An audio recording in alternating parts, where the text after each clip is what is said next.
Hey everyone, Nigel and Luke here, and welcome to another edition of Crimes of the Week International.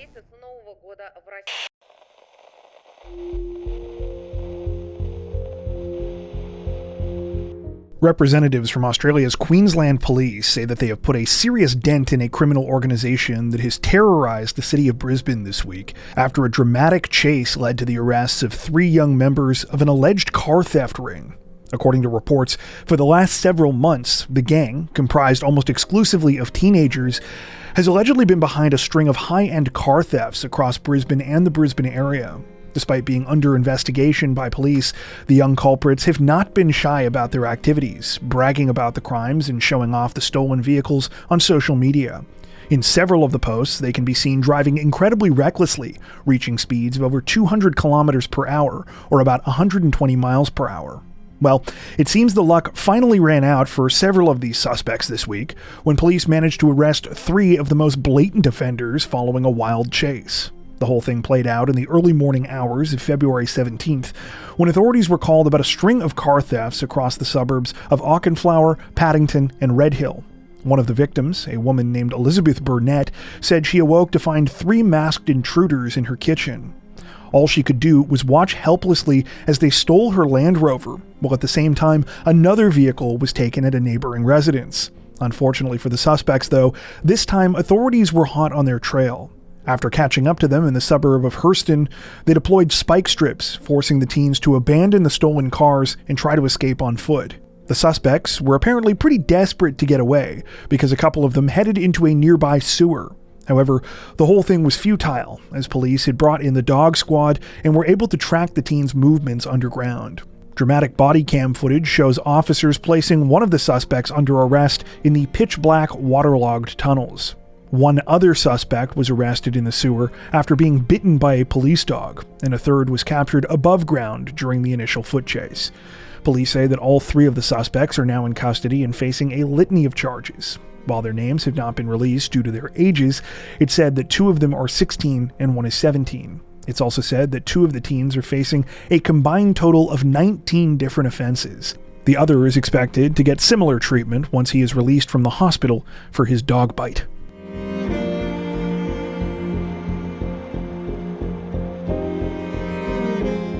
Authorities in Japan's Aomori Prefecture say that a pair of brothers have been arrested this week after they were accused of attempting to cover up the murder of a patient at the hospital where they both worked as doctors 2 years ago.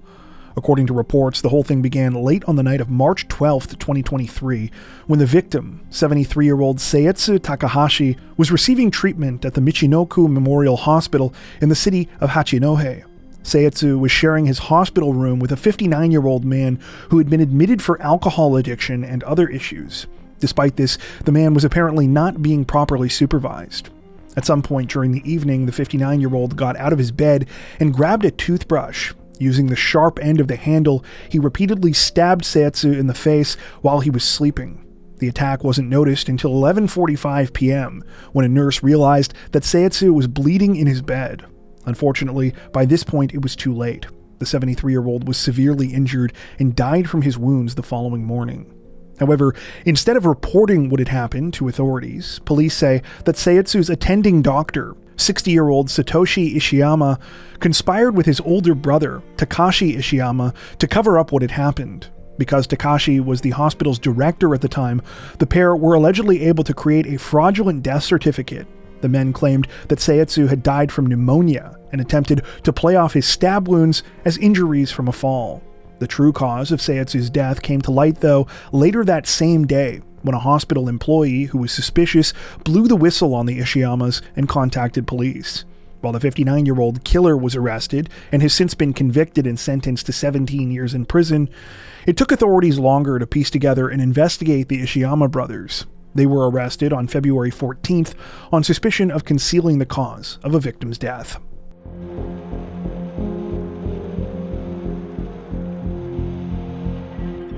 Authorities in Thailand's Chonburi province say that they were able to avert a potential tragedy this week after a man was found passed out drunk next to his amusingly decorated motorized scooter. The whole thing happened sometime this week when concerned members of the public began contacting police in Sattahip district. The callers reported seeing a man who looked like he might be a danger to himself and others. The man had parked his scooter on the wrong side of the road and appeared to be passed out next to it on the sidewalk. When officers arrived at the scene, they found the man in question, who was still out like a light on the pavement. Next to him was his Honda Scoopy, which they noticed had been adorned with a large Hello Kitty plush toy on the front. Upon being shaken awake, the man, who was clearly intoxicated, apparently began to panic. According to police, he shoved 2 inhalers in his nostrils and began puffing in a bizarre bid to sober up. Despite the man's repeated claims that he was fine to drive, given what they had just witnessed, officers did not believe him. All the same, though, they decided to cut him a bit of slack since, although he was driving drunk, he had clearly pulled off the road intending to sleep it off. Instead of arresting him, one of them took him as a passenger on their own bike and drove him home, while another officer followed behind on the Hello Kitty bike. According to police, the man only lived a little over a mile away from where he had passed out.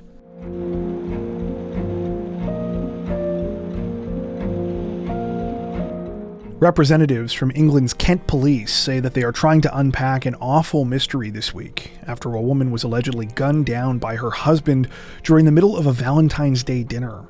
According to reports, the situation unfolded on the evening of February 14th, when customers at the Three Horseshoes pub in the village of Knockholt were enjoying a special Valentine's Day dinner service. About 50 people in total were inside the local business when suddenly, just after 7 p.m., 2 loud bangs were heard outside.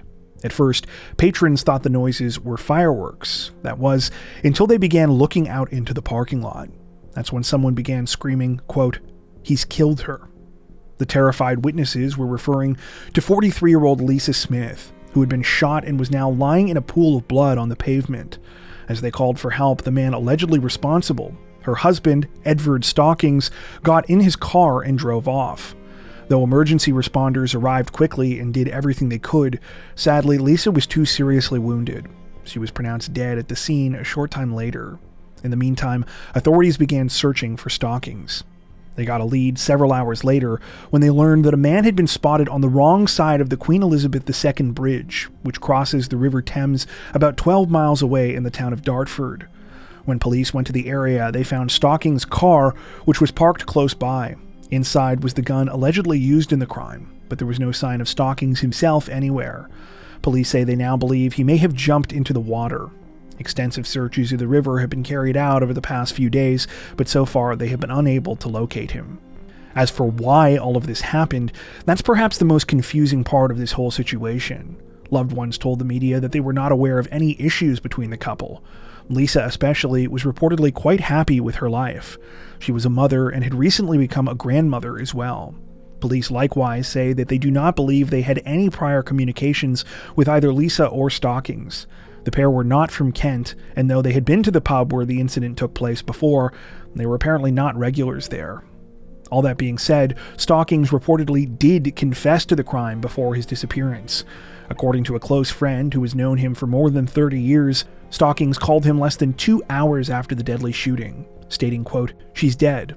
I love you. I'll see you on the other side." He reportedly went on to say, quote, "I can't live. We've all gone together," and that armed police will probably shoot me. At the time of this recording, the search for Stockings continues.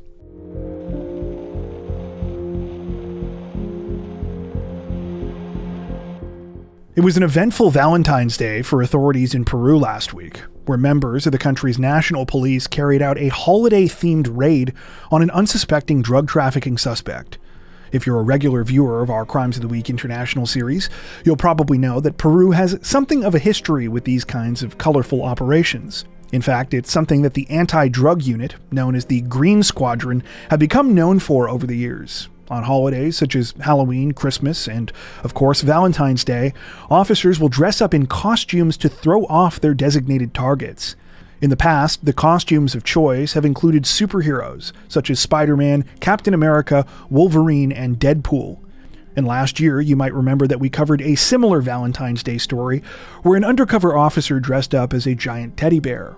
However, I have to say, this time around, authorities really outdid themselves. Not only was this year's costume pretty next level, the officer inside really went above and beyond. In footage released by the National Police of Peru this week, the undercover officer can be seen standing outside the suspect's home in the capital of Lima, dressed as a capybara. The giant rodent, who is wearing a little turtle backpack with hearts on it, pretends to deliver a gift to the suspect's front door before forcing his way inside. And this is where things truly got wild. Unlike in previous cases we've covered where the costumed officer serves mainly as a distraction, Officer Capybara wasn't afraid to get right into the fray. After making his way into the property, he was caught on footage restraining the male suspect before perp-walking him from the house. Afterwards, he even took part in a photo to commemorate the bust. According to police, they seized more than 1,700 baggies of cocaine and marijuana, which had been packaged for sale. At the time of this recording, the suspect's name has not been released, though he reportedly remains in custody.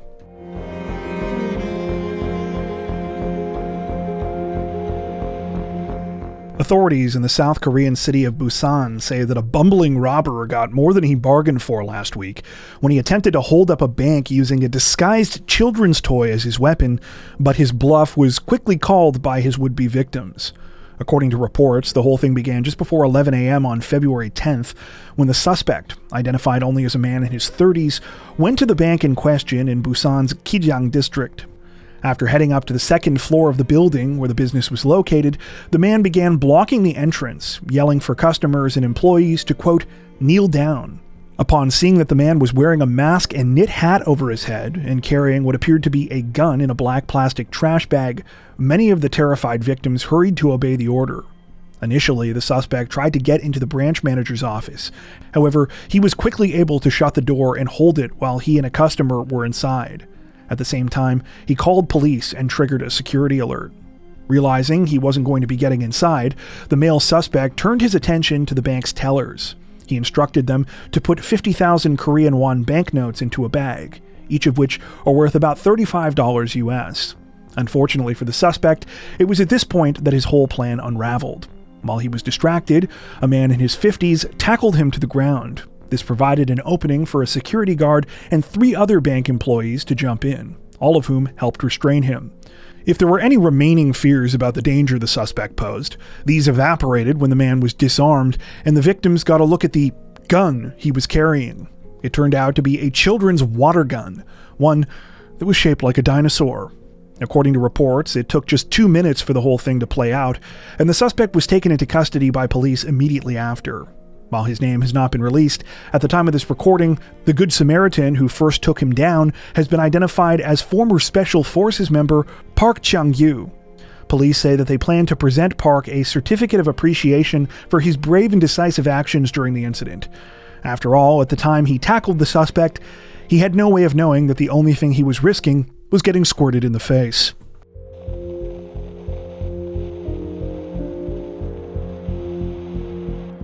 Officials in Austria say that 1 person is dead and at least 5 others are injured this week, following a terrifying knife attack that is believed to be an act of terrorism. The incident unfolded shortly after 4 p.m. on February 15th in the city of Villach, located in the country's south near the borders of Italy and Slovenia. It began when a man started arguing with and hitting people on a side street close to the town square. Witnesses say that when passers-by attempted to intervene and stop what was going on, the man pulled out a folding knife and began stabbing people at random. Sadly, at least 6 people were stabbed before police arrived and were able to arrest the male suspect.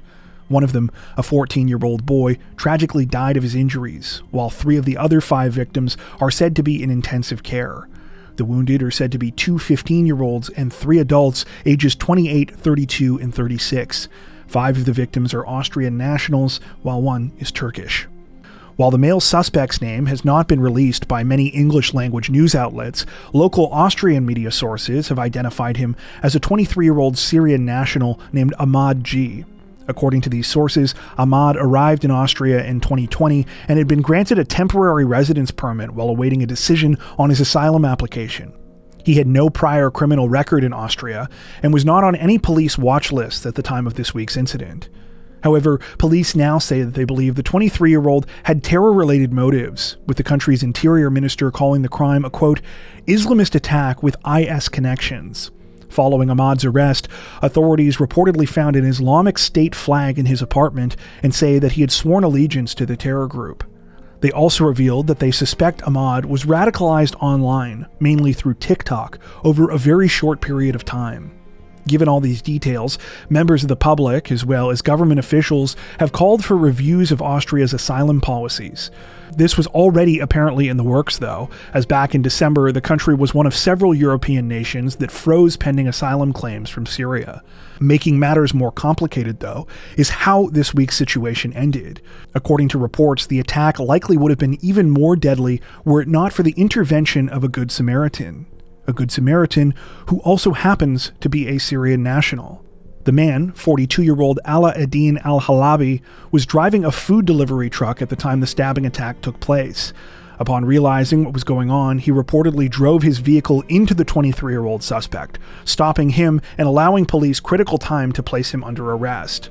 Al-Halabi has been called a hero by many for his actions, though he has apparently rejected this label. In an interview with local media, the 42-year-old father told reporters he just did what he would have wanted anyone else to do, urging other members of the public to take action if they see this kind of violence unfolding. He also reiterated that he and the vast majority of others in the Syrian community wholly condemn the actions of the 23-year-old suspect. He stated in part, quote, "We're not like that. I've been living here for years, well integrated, and so have many others. I hope people don't compare us with the perpetrator." At the time of this recording, the situation is still under investigation, and Ahmad G. remains in custody on charges of murder and attempted murder.